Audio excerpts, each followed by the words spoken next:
Several Democratic lawmakers are now calling for President Trump to be impeached and removed. Sources also tell ABC News members of the Trump cabinet have discussed invoking the 25th Amendment to remove the president from office.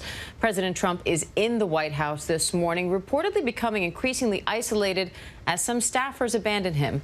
Let's bring in senior editorial producer John Santucci for the latest inside President Trump's world. John, good morning. What is going on with the president and his closest allies inside the White House right now? Diane, good morning to you. It is pretty quiet at 1600 this morning, and speaking to sources, some of whom have gone into the building, others who have stayed away, not wanting to actually have to face the president face-to-face, as we are hearing he is still fuming mad about the terrible violence that played out yesterday. In some ways, Diane, this is a scene that, in the worst case scenario, some people close to the president said it would end with some type of horror, but never to the stretch of where we are. In the last several weeks, we have seen several top aides, close allies of the president depart. Our sources are telling us that within the next couple hours, we could be looking at more resignations. Just overnight, we have seen 4 White House officials depart, one of whom, Melania Trump's chief of staff, Stephanie Grisham, had been with the first family since 2015, one of the most loyal people, serving at one point over the course of the Trump administration as White House press secretary. And just moments ago, we heard from former Attorney General Bill Barr. This was a person extremely loyal to the president, but like most in his orbit, leaving on bad terms. And a statement that just our Alex Malin obtained, the former Attorney General says, quote, "Orchestrating a mob to pressure Congress is inexcusable. The president's conduct yesterday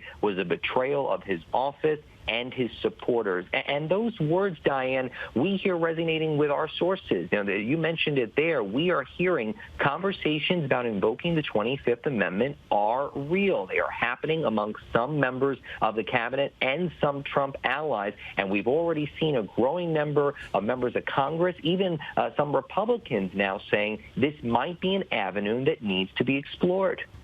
And Santucci, on that note, I've heard from a lot of people, just anecdotally, just people asking me on Twitter and in person, what happens now? How does he govern for the next 2 weeks before Inauguration Day, given the events that happened?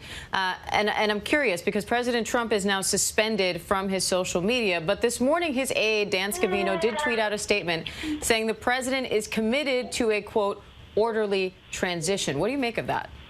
Well, as one person who called me last night, Diane, to tell me that statement was coming, and it was the following. He's going to release a statement. It will make crystal clear that this will be an orderly transition of power, but who's to say what Donald Trump will actually say after that statement is out? Now, we've obviously lost Donald Trump's megaphone. The Twitter account is turned off for at least another couple of hours. You mentioned Facebook and Instagram. He's permanently thrown off there for the next 2 weeks.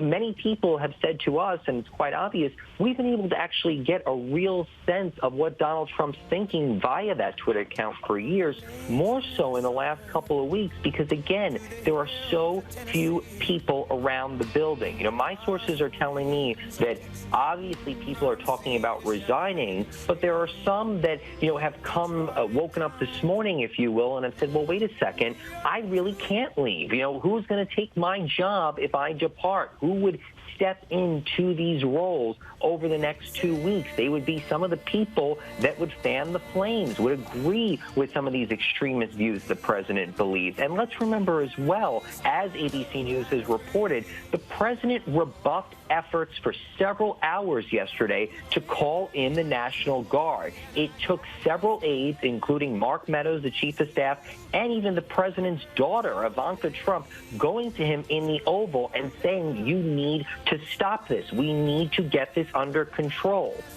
And so, Santucci, who is he surrounded by now? Who is the president getting advice from in these moments? If so many close to him, I mean, you mentioned former Attorney General Bill Barr before. We also saw Senator Lindsey Graham, who's been one of his closest allies yesterday, speaking out against the president on the Senate floor. So who gets in the president's ear now? How does this move forward?